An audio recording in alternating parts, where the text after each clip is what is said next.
Le centre-ville de Fort-de-France, il est très orthogonal, quoi. Donc il n'y a rien tout est bien linéaire et tout. Et chaque fois qu'il y a un trou, il n'y a rien, donc on aménage des friches. Donc la réflexion elle est la suivante, c'est-à-dire qu'est-ce qu'on peut faire là-dedans. Donc le principe sur lequel on a cherché, c'est faire quelque chose qui approche le passant.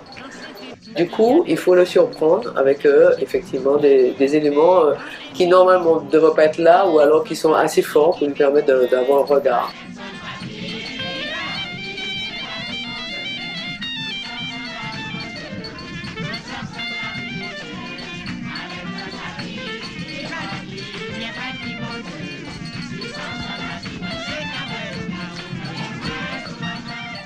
Ce sont des terrains pour la plupart privés et à partir du moment où ce sont des terrains privés, la municipalité ne peut pas venir installer quoi que ce soit sans l'autorisation évidemment du propriétaire. Tout se passe de manière très réglementaire, c'est-à-dire qu'on a signé quelque chose au cas où le privé a besoin de son terrain pour faire sa construction.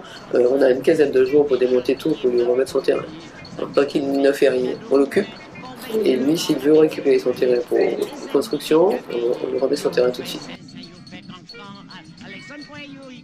Dans une construction, il faut avoir l'architecte qui fait la conception et il faut avoir un bureau d'études. Le principe du bureau d'études, qui sont des ingénieurs bâtiments, qui à partir du premier jet de l'architecte, travaillent sur tous les systèmes de calcul permettant au bâtiment d'être conforme. On est dans un système où on est sur un espace public et on ne peut pas se permettre de mettre des choses qui ne peuvent pas tenir ou qui peuvent tomber sur les gens. Donc on a une responsabilité là-dessus. C'est pour ça qu'on travaille aussi sur un plan technique très poussé.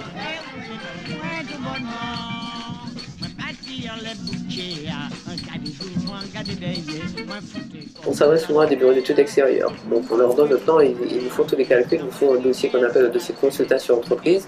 On va dire qu'il y a des plans techniques dedans, avec des dimensions, un certain nombre de choses.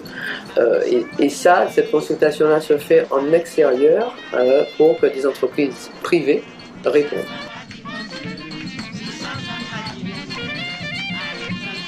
Alors on a défini un montant, c'est 10 000 euros par friche, c'est-à-dire aussi bien les travaux que la participation de l'artiste.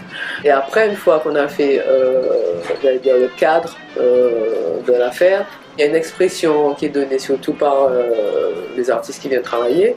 Donc nous, on se débrouille pour leur donner un thème, pour voir un petit peu qu'est-ce qu'on va faire, et après ils habillent le thème avec une réflexion artistique et tout. En fait, on s'est inspiré de silhouettes projetées avec de la lumière qui vient du théâtre indien. En face, on a des portraits de femmes d'avant, de certaines de choses qui nous parlent. Tout ça qui rappelle un peu notre histoire antillaise, quoi, avec l'architecture créole, qui justement a fait l'occasion, maintenant aujourd'hui, de visite des touristes par le service touristique de la ville. Ils apprennent quelque chose, ils sont sensibles à une partie de notre histoire. Joël Richid, je suis conteur, metteur en scène, je suis responsable du théâtre autonome Marron. Et je fais de la mise en scène, je donne des cours de théâtre, un peu tout. Et monsieur Non qu'on voit là, qui est en train de rendre le théâtre, le visuel du théâtre vraiment extraordinaire, je trouve qu'il a un talent, son talent c'est encore plus qu'un portaisiste qui fait des portraits. C'est-à-dire on a une photo sur un A4 et là il a à peu près deux Césaire de plus de 2 mètres.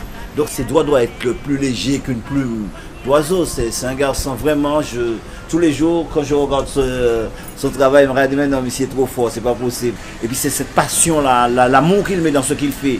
Parce que quand on le voit arriver, il n'arrive pas là, bon je fais ça pour finir, il prend son temps, il aime ce qu'il fait. Et cet amour là, je pense que les gens qui regardent, les chauffeurs de taxi, ils transmettent ça. Et c'est ce qui est bien chez lui. Il a l'amour de ce qu'il fait et les gens qui viennent là ressentent ça aussi.